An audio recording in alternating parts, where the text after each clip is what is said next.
Maria vivia sozinha em uma pequena casa herdada da sua avó. Naquela noite, Maria chegou do trabalho, jantou e foi assistir a novela na televisão do quarto. Poucos minutos depois, ela recebeu a mensagem de um número desconhecido.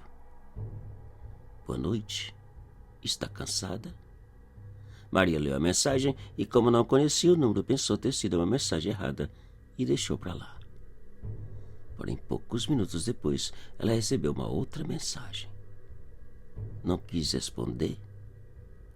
Dessa vez, Maria respondeu informando que a pessoa havia enviado a mensagem para o número errado. Porém, logo em seguida, ela recebeu uma outra dizendo: Foi errada não, Maria. Maria voltou a responder dizendo que ela não reconhecia o número e, se não parasse de enviar mensagens, iria chamar a polícia. Logo em seguida, Maria recebeu uma outra mensagem que lhe deixou congelada. Uma fotografia do seu quarto e dela com o telefone na mão. Aterrorizada, Maria ligou para a polícia, que poucos minutos depois chegaram e avisaram toda a casa. O único que encontraram foi o telefone de Maria com as mensagens recebidas. Até hoje, o paradeiro de Maria, assim como da pessoa que enviou as mensagens, continua um mistério. Um garoto ouve o barulho de passos do lado de fora do seu quarto e, desde a sua cama, ele olha pela brecha aberta da porta para ver quem era. Era um estranho carregando os corpos sem vida dos seus pais, que, depois de colocá-los no sofá, escreve algo na parede com sangue e vai para debaixo da cama do garoto. O pobre garoto quase não conseguia suportar o medo que sentia, pois podia ouvir a respiração do assassino debaixo da sua cama. Como qualquer criança apavorada, ele fingia dormir, sem mexer e tentando ler o escrito na parede.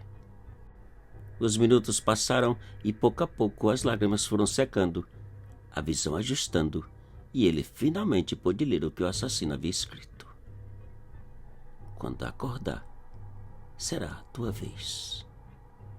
O pobre garoto espantou e mexeu. O assassino também.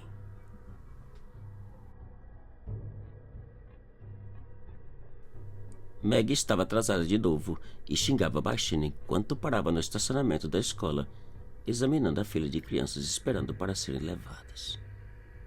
Parado no meio-fio, estava o seu filho Ivan com a mochila pendurada em um ombro. Vamos, filho, chamou Meg. Ivan olhou para o carro e subiu no banco de trás sem dizer uma palavra. Está tudo bem? Perguntou Meg olhando para ele pelo retrovisor. Ele assentiu que sim, sem dizer nada.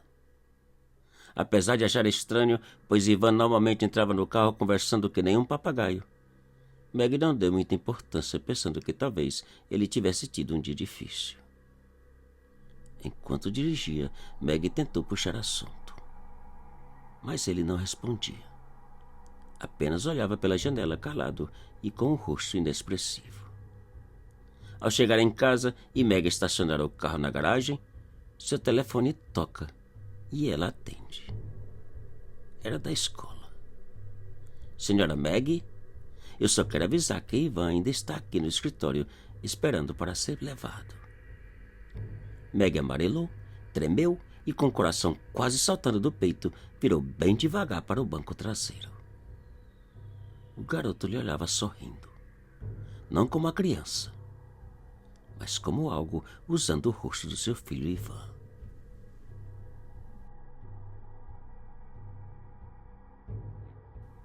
Luiz acordou e ficou deitado antes de começar o seu dia de trabalho. Poucos minutos depois, ele levantou, checou o bebê de 6 meses que dormia no quarto ao lado, escovou os dentes, pegou um copo de café na cozinha e foi para o escritório do outro lado da casa, sempre de olho no monitor de bebê. Pouco tempo depois, ele ouve o bebê chorar. Porém, antes de levantar e sair em direção ao quarto, ele ouve uma voz cantar uma música de niná. Luiz era pai solteiro e a babá ainda não havia chegado.